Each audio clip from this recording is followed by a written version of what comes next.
Okay, cool. We're live on LinkedIn, joined today by my best friend, best ever client, the one and only Barry Kerrigan. Amazing. What an introduction. What an introduction. Thank you very much. It's well deserved. Give us a background on Kerrigans then, and then we'll go into the e-commerce story shortly. Okay, so Kerrigans will be 50 years in business in 2023. So we're kind of making plans for being 50 years, which is a big milestone, as we know, in a small little family business. So yeah, my father started a business back in 73. I'm second generation butcher. So I started I left school early. I left school at 15. So went straight into the family business, 1993, for a summer holiday. And here I am, 2021, still on that summer holiday experience. Just flown by. So yeah, we are independent craft butcher based in Dublin. We've got 5 locations, and back in 2016 we ventured into e-commerce, and it's been an absolute roller coaster since. Yeah, that's Kerrigans. That's Kerrigans in 30 seconds. Let's talk about how you got into the e-commerce then, because this must have been a massive transition coming from traditional brick and mortar retail going online. Why did you decide to do this? Like, what was the angle that made you want to get in? Yeah, it was a big transition, especially for a perishable good. Obviously, e-commerce is tricky enough as it is, but then you add in the extra element of, perishable good and time sensitivity as another, and then your packaging to make sure that your product is kept in the best possible condition. But why did I do it? First of all, I had a big interest in technology. And second of all, I suppose we launched a collection of products in our store called Foods for Fitness. So pre falling in love, I was your typical Irish lad, plenty of pints, plenty of takeaways, overweight, carrying a few pounds, but I was quite happy. What's changed? What's that? What's changed?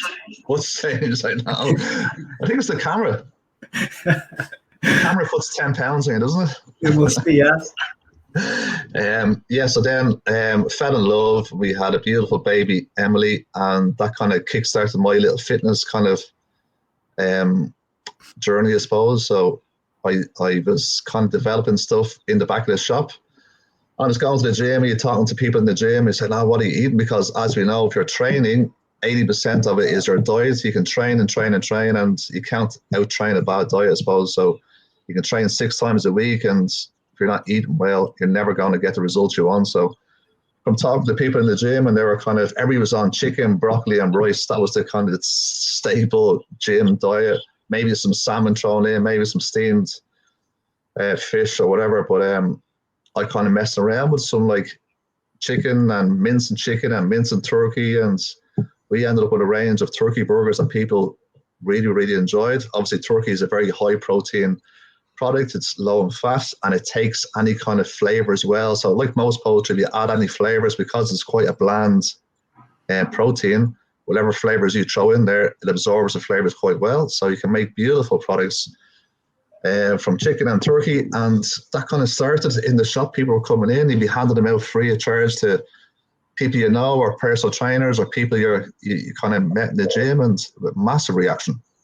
And that kind of snowballed to more flavors and different products. And then we start going into fakeaway dishes. So we go to popular fakeaway dishes and say, okay, chicken tikka masala is probably the #1 dish in Ireland. So how can we make that kind of healthy and take out the cream? We put some yogurt in, and very, very simple things like that. But and then we got to know a couple of people who had a big following in Ireland on social media, and they started to post about it, and all of a sudden we had people from all around the country coming to our little shop in Malahide, like 410 square feet, tiny little shop, and people were traveling all around the country, and they were filling their cars full of meat, and that was great. They were doing that for a couple of years, and then they would kind of say, listen, can you not deliver this to us? Yeah. So that's how it kind of started. It wasn't like a 5-year plan. It wasn't a 3-month plan. It was just basically listen to your customers. Your customers will always tell you what you want. So if you're able to listen to your customers, because I am not a big believer of 2-year plan, 3-year plan, 5-year plan, because as we've seen over the last 14 months, whatever plan you had in 2019 fucking went out the window fairly quickly. So obviously we have to plan, but and being a small business, we can be very agile. Yep. You know, so listen to your customers. So that's what we did. We listened to our customers. They no longer wanted to travel to us. So we came up with let's deliver to them. And yeah, so we started our e-commerce journey back in 2016, and we are 5 years into it. And I can honestly say obviously we're doing a lot better now than we were back in 2016, but we still have a long way to go because e-commerce is so different to retail bricks and mortar, especially for a perishable good, you know? Yeah, definitely. So it sounds like when you were in the gym, you got inspiration for the Foods for Fitness range. And then was it just a case of like people coming into the shop and speaking to you directly, and you thought maybe there's an angle to create something specifically for these people? Yeah, it was more like me developing products than giving product out for free, like bringing stuff to the gym and going, try this, let me know what you think, and getting people's feedback. And I was like, would you actually buy this? Yeah. And they were going, yes, 100%, because, and as I said, like it developed into a range of turkey burgers, which sounds quite simple, but, you know, they hit so many pain points for people. And, you know, business is all about take away people's pain. So they were quick to cook. You didn't have any kind of, you know, skills in the kitchen. They were hitting all your macronutrients kind of targets. So if you're chasing your protein or your calories, most of them they're all allergy free. So gluten free is a big thing in our shop. Gluten free and dairy free, they're the two big allergies that most people would ask us about. So it ticked those two boxes as well. You could batch cook them, you can freeze them. They were, you know, they ticked every single box that you would want for training, basically. Interesting. So how different is the customer base at the moment? Because I've worked with you before, and obviously online is very geared towards that fitness crowd. Who are the people that are coming into the store? And we'll come on to like how Butchery is evolving in a minute, but is there like a clear divide between the people who used to come in the store before and this fitness crowd? I suppose number one in store would be families. And we do have families coming to us online, but yeah, number one in store is definitely families. So our ideal customer in the shop would be a family, maybe 2, 3, 4 kids. Not that too many families have 4 kids now, but 2 or 3 kids, and they will be our core number one customer because they will be, you know, cooking regularly at home. They will support the local businesses. We still would have an element of, you know, the fitness-minded customer coming in, but in store it's definitely geared towards families. But then, you know, we'd also have other kind of personas. We'd have men coming into weekends who would like a big tomahawk steak. We'd have the barbecuers. We have, you know, the Slimming World people. There's loads of different kind of personas that come into the shop. If you ask me what is our number one persona in our stores, it would be families. Very interesting. Let's come on a little bit then to Butchery in general, because I mean, you probably know much more than me, but a lot of people say Butchery is dying out. Like a lot of the independent stores are closing, but you seem to have been able to thrive. And obviously you've met the needs of the modern consumer and you found innovative ways. Like, what is going on with Butchery at the moment? Why are some people being left behind? And what are the good butchers doing who are doing a great job, and how are they innovating? Yeah, interesting question, I suppose. And that's, you kind of answer the question within your question. So if you're not innovating, you're just going to go backwards. And I think, you know, obviously our trade is a very traditional trade. And then we are kind of, I never see another independent butcher being competition for me. The more good quality independent butchers we have in the country, the better, I think, for our industry. So our main competition is against the multiples, the supermarkets. Yep. And unfortunately, well, you know, I suppose going back through the recession and maybe over the last 18 months or so, where people are watching their pennies and they're going through the pandemic, they might see better value of going to Lidl or Aldi or, you know, and then you can't just compete against these companies on price. So you have to be doing something different. And if butchers aren't doing something different and making their customers come to them for quality, innovative products, they're going to be left behind. Unfortunately, there has been a good few butchers in Ireland. I'm not too sure what it's like over in the UK, but I think over the last 2 years, 120 independent butchers have closed the doors. And that's, again, that could be, butchers that might have been in their 50s or 60s and they didn't have anybody coming through. And they didn't have a succession maybe in the family, but I think the good ones will be here forever, I think. Let's hope so. Yeah.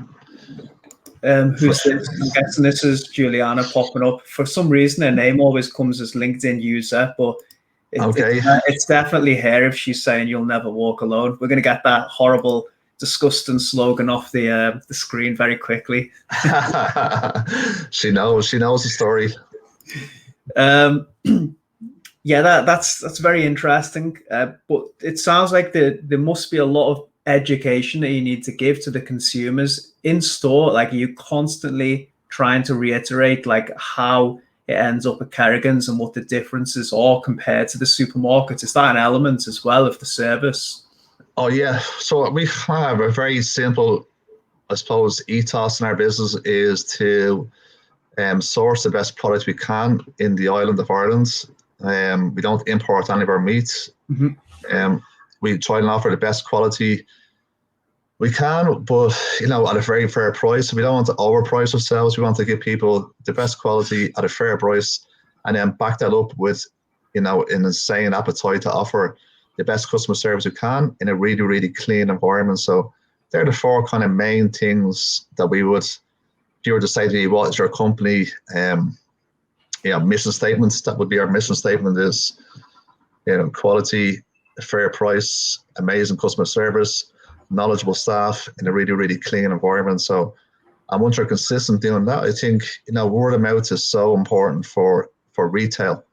Yep. Word of mouth marketing is, we wouldn't have the budget of the big supermarkets if we'd be putting, big ads in newspapers or on radio. So, and I say to all my staff, it's, if one customer goes home today and tells their friends they had a good experience with us, that's the name of the game for us.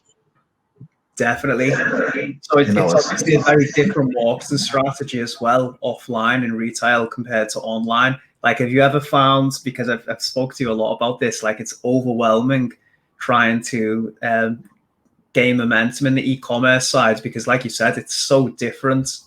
Oh, it's so different. Like, it's very rarely you build up a relationship with a customer online, where in store you can get that personal interaction, you build up a relationship, you get to know the customers, and primarily it's still female. I'd say, I don't have the stats, but it's a very high percentage of females that will shop with us. We get to know her, you get to know her husband, because he might come in once or twice. You get to know their kids' names, and you have that relationship, where online it's you don't have that relationship.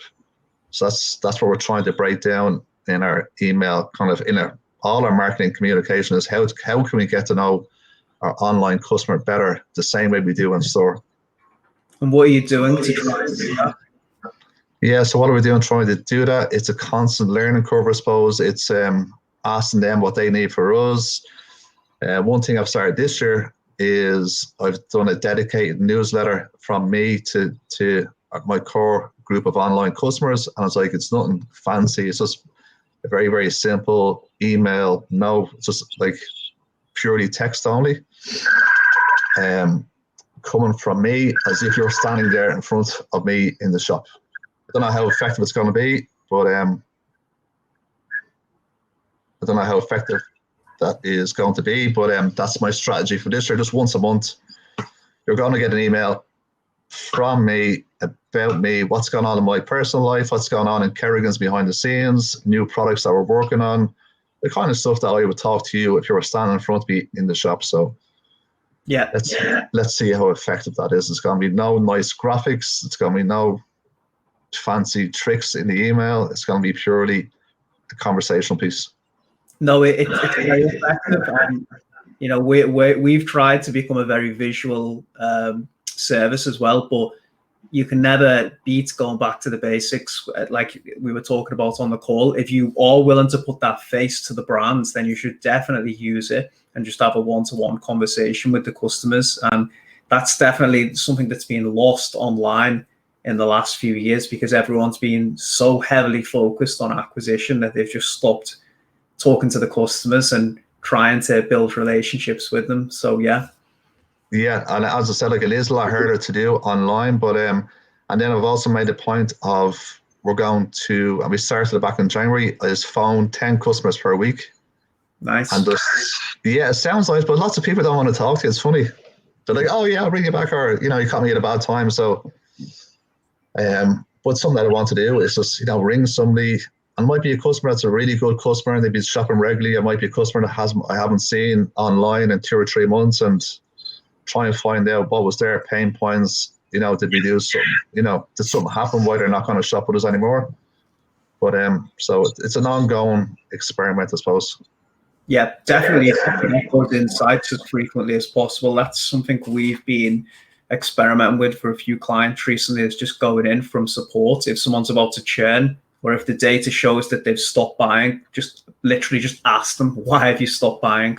Like, what went wrong? How can we improve the service? And yeah, unfortunately, a lot of people are ignoring that. And, you know, we've been guilty of just saying, if someone falls out of this 90-day purchase cycle or whatever it is, just forget about them. But those customers have actually got a lot to tell us, because, I mean, they did buy at one point and then they've stopped. So find out why and then use that as a feedback loop.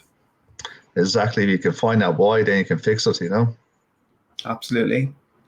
Let's talk a little bit about, excuse me, especially, I suppose, for younger generations, a lot of people are turning away from meat. Not as many, I think, as being made out, you know, in the media, but there is definitely a minority of people. I've seen, you know, you brought out the oat bean burgers in the last year. Is this going to be a focus for you? And do you think other butcheries will need to like evolve and offer products like this, or is this just something that you're experimenting with? I think, again, it's listening to the customer. So pre-COVID, I suppose, it was definitely more conversation around meat-free, and we had those movies or those documentaries on Netflix that people kind of can relate to. And there has been a big push from, I suppose, the vegan community in getting their side of the story across. But for me, it's just listening to the customers, and what was happening, I could see on the ground is, you know, people are coming in and they were saying, I'm still eating meat, my husband's still eating meat, but my son and my daughter has watched this program, and now so I was saying to myself, well, you have to have an option for this customer. Yeah. So we're kind of, okay, obviously we are craft butchers, that's what we're fundamentally are, but I just see myself more as a food company, a fresh food company. So if that is primarily 90% of my sales would be from meat, if it's 10% is a non-meat product. If, you know, we also sell like sides, we sell potatoes, we sell potato gratin, which are good sellers, we sell chips, we sell everything that, you know, is a good wholesome meal. So yes, we are a butchers, but when I think of Kerrigans, I would say we're a fresh food company. So is it something that we're going to plan part of our future? Definitely. I don't think it's going to be a massive revenue stream for us. You know, reading a bit about it, I might get to 5-8% of the population might be non-meat eaters, but I think, again, that comes around to an education piece. People might feel like they're going to save the planet by not eating as much meat, but in reality, if they're eating local meat that's, you know, sourced properly, has less air miles, and you know, and you have a good balanced diet where you're eating red meat, you're eating white meat, you're eating fish, you have non-meat days. That's what it's all about. I don't think by not eating meat you're going to save the planet. I think it's all about local, seasonal food. I completely agree. I'm not this by any means, but I do think it's not the one-sided narrative that you've seen a lot of people make out. What do you think about concepts like regenerative agriculture? Yeah, no, it's definitely something that's going to be, you know, it's all about getting that carbon footprint down. So anything we can do in our farming practices that can help us get our carbon footprint down has to be looked at. And there's a huge movement in that in Ireland, because we're, as a country, Ireland, like we rely so much on our exportation of animals. Like 95% of the animals that we produce in this country are exported. So if we can have that quality food and then back it up saying we are carbon neutral or whatever, it's going to be another USP, and it's definitely part of the future for sure. That's crazy. 95% is exported. Yeah, like we have, the French go mad. I know the French don't like Britain too much at the moment, but French go mad for Irish lamb, especially Irish beef. The Chinese go mad for Irish beef all across Asia, Dubai, huge amount of Irish beef over there. So we have a very good name throughout the world for producing really, really amazing food. Definitely, and even markets, you have a lot of Irish produce still, and it's not as though British produce is anything to be snuffed at. We've got high quality meat here as well, but you still see, don't you, that premium badge on a lot of the foods, like Irish quality lamb, beef. Yeah, British food is amazing as well, and very similar in the farming. It's just that agriculture is such a huge exported. I think it's one of the biggest, exporters of Ireland, where obviously the UK wouldn't rely so much on exporting of animals. So that's why it's so important to our country.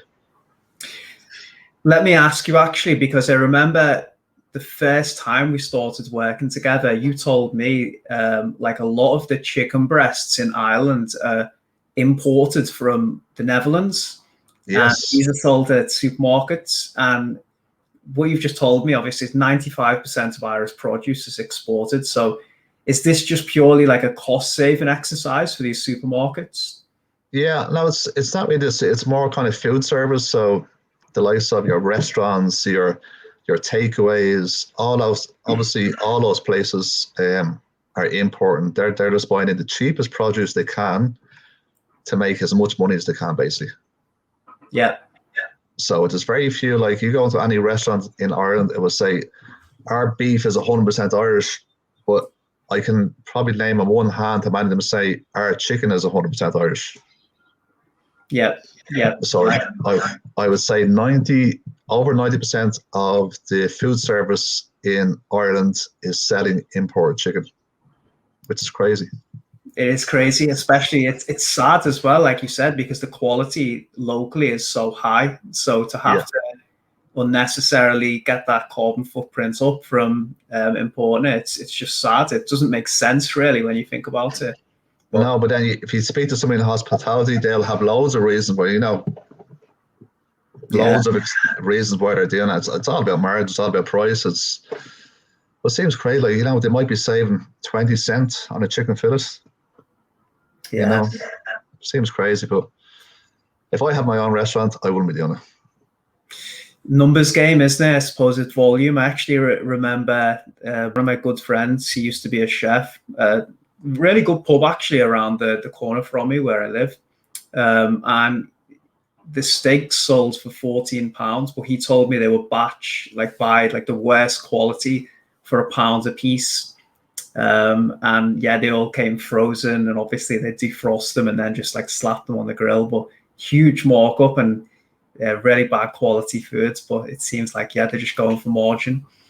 Yeah, well, that's why you're paying the chefs big money, is for their skills to get cheap food to taste good. Yeah. It's sad. So what are some of the core differences then? I know we've chatted about it a little bit, but there's definitely some challenges, right? Like you said, in terms of delivery. Can you elaborate on them a little bit more? Yeah, so the core difference is, as I was saying, we don't get to know our e-commerce customer or online customer as well as our in-store customer, and then it's much harder to get the product to that customer on time, intact. And the online customer has definitely a higher expectation of the delivery. So you can imagine you come into the shop and for whatever reason you have your bag going home and you put it back in your kitchen counter and one of the trays is, it got damaged the way home. It's no big deal. I've never got a phone call from a retail customer saying, I'm after getting home and the packaging is damaged. It's never happened in 50 years. It's never happened. But it happens once or twice a week with our online customers where they receive their box. It might have been damaged in delivery somewhere. It might be only, in fairness, like sometimes it is damaged and you hold your hands up, you just say, listen, I'm going to replace it, it's no problem.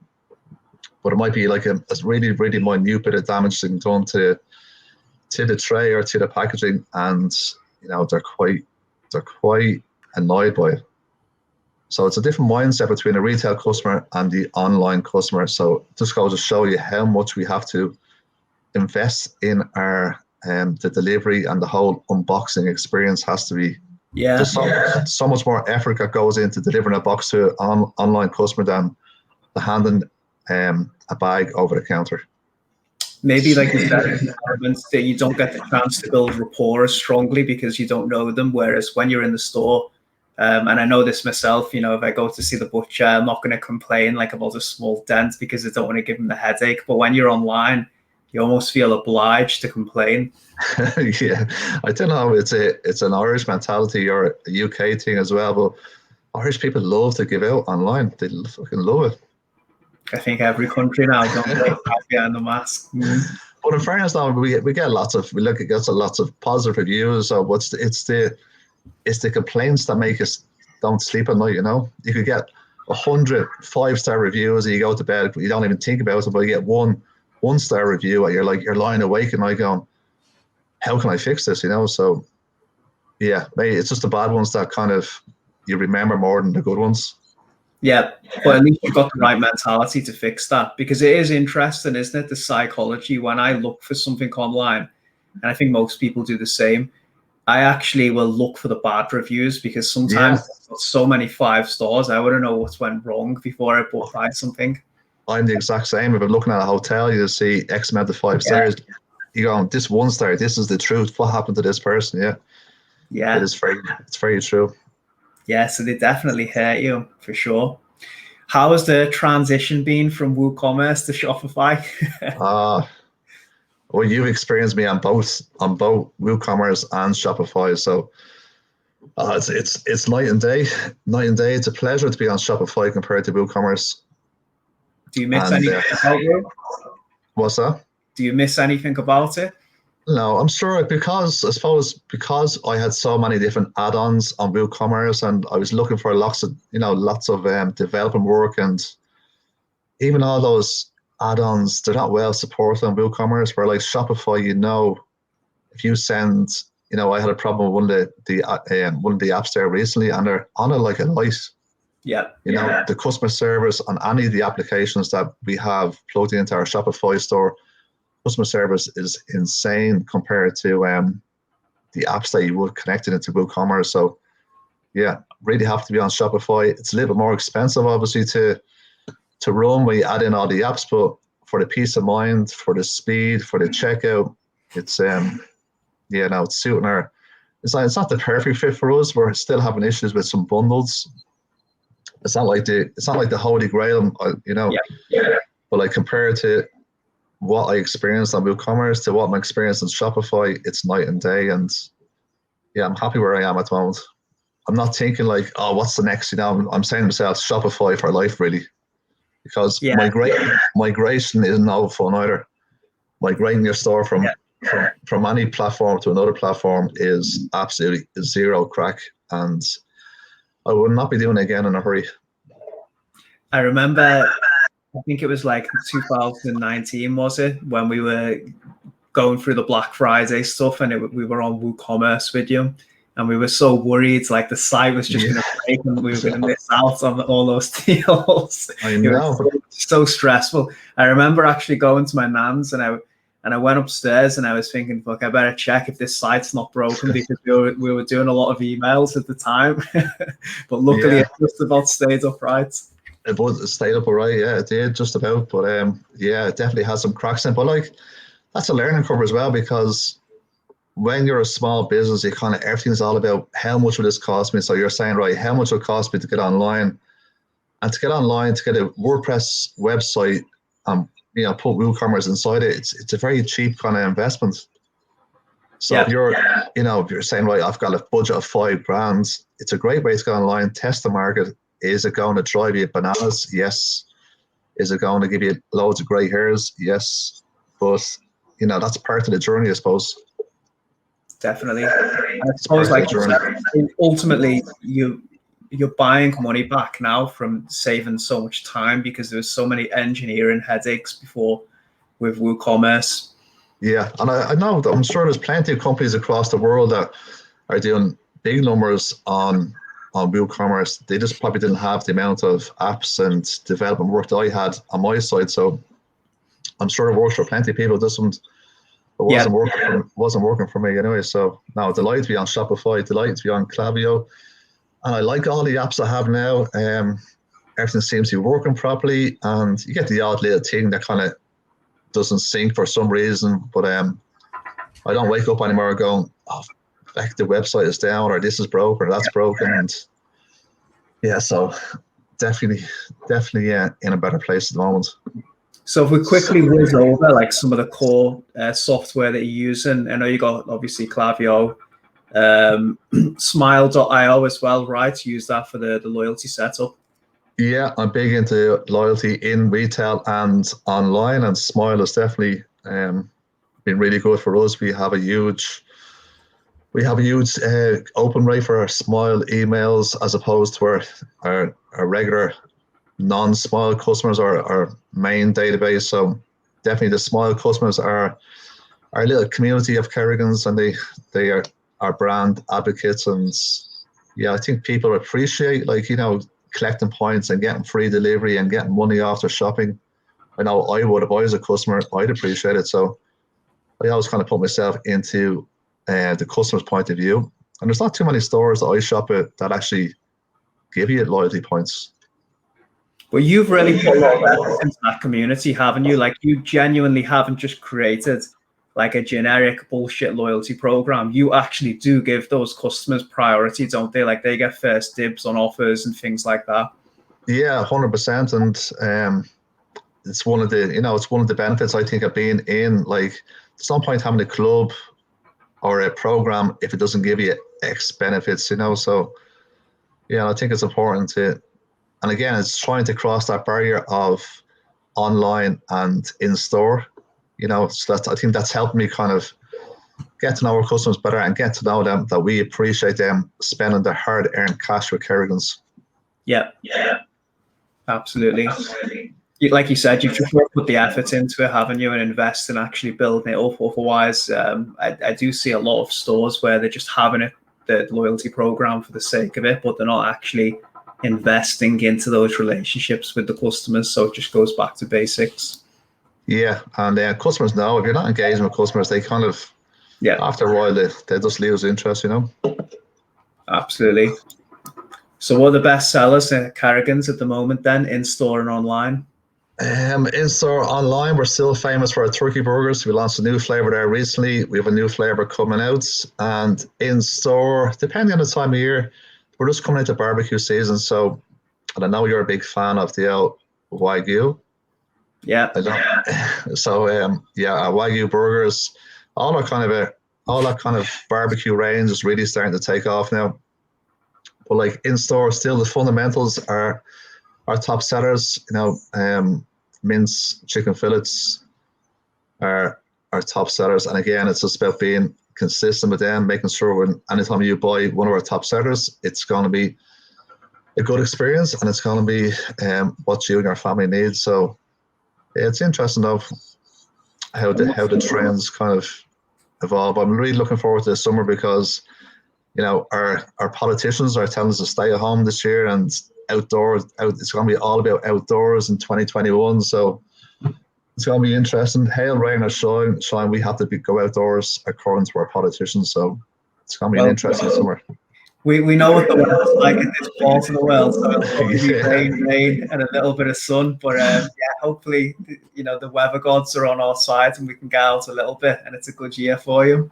Yeah, hopefully, or there's going to be lots of what we say Irish barbecues. It was just holding an umbrella. Somebody has the umbrella and somebody has the tongs, and that's an Irish barbecue. So what's the best steak then for a barbecue? Best steak for a barbecue, to be honest with you, I wouldn't put a steak on a barbecue unless I have like a pan. So then you put anything on a barbecue, obviously it's over direct heat and all the juices kind of flow down the barbecue. So if I'm cooking a steak on a barbecue, I have like a cast iron grill that I put onto a pan. And I wouldn't have it too hot. I want to kind of get that smoky flavor in there as well. So I'd probably have it around 180 degrees on the thermometer, so you're getting enough heat to give you that nice crust, but it's still giving you plenty of smoke for that smoky flavour. So that's how I would cook a steak on a barbecue, on an actual grill, on a cast iron pan. Beautiful. Yes, but more for me, like barbecuing is more like slow cooking. So like, you know, your bellies of pork, your pork ribs, short ribs, your briskets of beef, all those things for me belong on the barbecue. I know we're mad for burgers and sausages on the barbecue as well. They can be tasty, but yeah, for me, steak that still belongs on a pan. Yeah, I'm inclined to agree with you. You just want to keep that juice inside it. I'm actually starting to get hungry. I'm salivating at the moment. I'm going to there's nothing worse than when you're cooking something. You can see all the kind of, and we know fat is flavour. So you're cooking something on the barbecue, and you can just see all the fat kind of going into your flames. You're like, oh no, that's my flavour. You can see the flames jumping up because they're loving that fat. You're like, that should be my belly. Yeah. My favorite trick is actually to like recycle. I know obviously not necessarily with steak, but if we're making a roast on the Sunday, I'll use the juices to cook in the potatoes. So whether it's like a pork belly or usually pork, to be honest, or lamb, then I'll use all the juices and recycle them and cook the potatoes in them. Yeah, and I've seen some of your dishes. You're not a bad old chef in fairness to you. I'm coming for a job, mate. Get me over there in that Kerrigans kitchen. I tell you, we work well together. I'll be downstairs selling, you'll be upstairs e-commerce in a way. It could be a formidable team. Yeah, I'll be straight over there. Next flight as soon as things open up. Yeah. Cool, good stuff, Barry. Well, thanks very much for your time. You're going to create a discount code for anyone who wants to try the produce on LinkedIn? Yeah, I'll tell you what we'll do. We'll stick it in a Magnet Monster newsletter every Thursday. There we go. Every Thursday, 10 o'clock is or 11 o'clock. You get those nuggets, those golden nuggets from Adam Kitchen. But discount codes are dead. They're dead in the water, aren't they? Well, mate, when the quality is as good as Kerrigan's, you don't need any discounts. You just need to buy the quality. No, you just need to get into that rewards club and we look after you in there. But I think discount codes across e-commerce, they've had their day, I think, you know. I know we all like a little discount here and there, but I think, and I know you mentioned it loads of times before, if you're a company that relies on discounts for sales, there's no longevity there. No, there's no real, I don't think there's a value proposition unless you're like a huge marketplace where you're obviously competing on price, but otherwise the brand story is much more important in how you engage the community. Yeah, so when you're doing your little trip around Ireland, I will hook you up and you'll be well fed. There you go. I'm looking forward to it, mate. Barry, thanks very much for your time. If anyone's got any questions on anything to do with food, then please post them, or Barry's business, of course, and I'm sure he'll get back to you. I'll tag you in this post, but we're going to end things here, and thank you once again. Adam, it was a pleasure. Great to see you again, and I will see you soon. Cheers, mate.